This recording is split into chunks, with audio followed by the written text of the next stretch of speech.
Alright, hi everybody, it's Bonkai922. Oreshura. This one was pretty fucking funny. No fucking around again. This one was hilarious. Like, god damn it. Especially the beginning. Oh. Oh my god, the beginning was so goddamn funny. Now, this one was called Promises That Come Back Are a Battlefield. It's episode 9. Yeah, episode 9. Only, wow, 3 more. That's it. Holy shit. 3 more episodes, that's it. Oh, damn, it's kind of disappointing. Anyway. This one was fucking hilarious. Oh my god. Okay, the beginning part.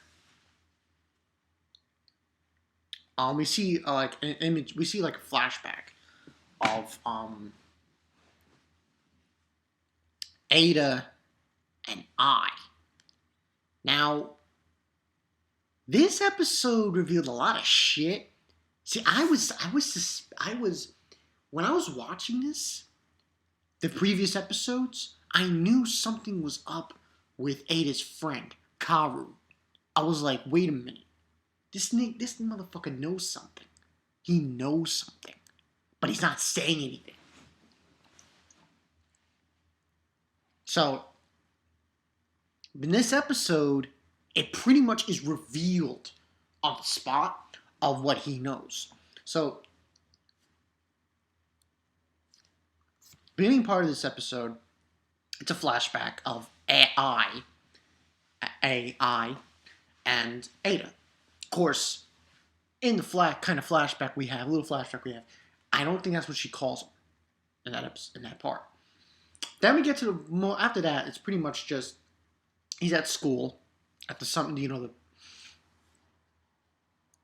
hall, the classes he's been taking, and he finds this book, this notebook in the desk. So he takes the notebook out and saying, oh, he doesn't know who this belongs to. Out of nowhere, here comes I for Yumi. And she's like out of breath and like, it's my book. And then she's just walking towards him and bumps into him. And the books fly everywhere. And she takes a random book out of nowhere. But she took the wrong book. Oh my god. That was hilarious. So she's running away, and she says, she got the wrong book. When he was looking inside the book before, it says, I love Taku-kun. And that's what it keeps saying. And he's reading it, and he's reading all these different poems she wrote, and it was just so embarrassing. And then she looks at the book when she goes away, and realizes, this is the wrong book, and she runs back. I was dying that part. And then she sees him, and then he runs away. And there's this one poem where she says, I'm running away. And I'm like, god damn it. And she's running after him. There's the book in the hand. I was dying. That was so goddamn funny. So goddamn funny. And then she finally catches him. And they fall down in this staircase area. And she's like, I want to die. She says she wants to die because she's so embarrassed by it. And he then decides, Ada, after that situation, to do his own delusions of himself and everything. And his own impersonation, and he does this burning Viking fighter thing, and I was like, oh, it's hilarious. But this episode personally had everything to do with her. for Yumi. This was all about her in this episode. And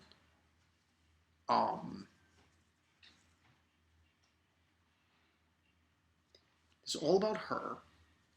And after his little shtick, he they go she's laughing at him and she says so on and so forth, and she says, "Give me back my book now," and she's, "Oh, it's all scrunched up and stuff," and he's he asks, "Oh, what can I do to make it up to you?" And then she's leaning on him, and it's like a tender moment. And then I think they decide to go for the fireworks. And that's what they decide. Now, next scene, we have Chiwa, bitch. I mean, we didn't get to see much of Chiwa in this episode. You only see her like 3 times. 3 times. You see her here in this scene when they're at home. And he tells her, "No, I'm not going to go with you. I'm busy." She wants him to go with her to the fireworks display, and he says, "No, I'm busy. I can't go." She's like, "Fine, I got a new bukkake." She's like being a bitch and everything. And she says she's going to go with Himika.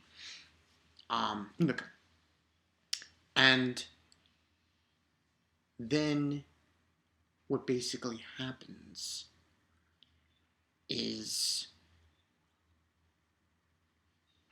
I'm trying to think. Yeah, that's what she says. And then he's waiting from school for her to show up. And waiting for her to show up. And he's waiting. She comes eventually. And then there's like this funny scene where she's saying, "Oh, do you know?" She doesn't know which way to go for the fireworks, and they go in the opposite direction. And they go in the correct direction. And then, as they're walking along,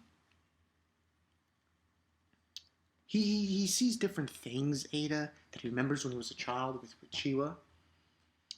And he notices, like, oh, that pond, she caught a bunch of crawfish and tried to eat them, and so on and so forth. And they wait for the bus, and they go to the fireworks display. And he finds a shortcut up these stairs, and they go up there, and they go to the cedar tree. And then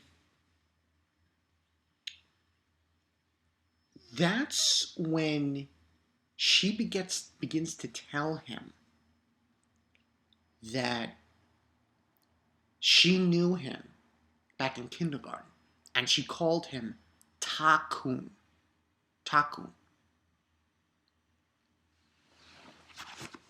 And this is when the surprising thing happens. She says to him that Karu, Karu, his best friend, he knew that she was originally friends with Ada and kindergarten. And Ada didn't know. And he was basically, Karu was like, I knew it because he seemed suspect. He seemed like he was holding something back, Karu. But he never said anything. So that's basically what that was about. And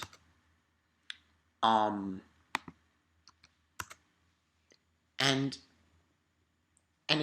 then he's saying Achan, and he remembers it, and he's like, yes, it's Achan.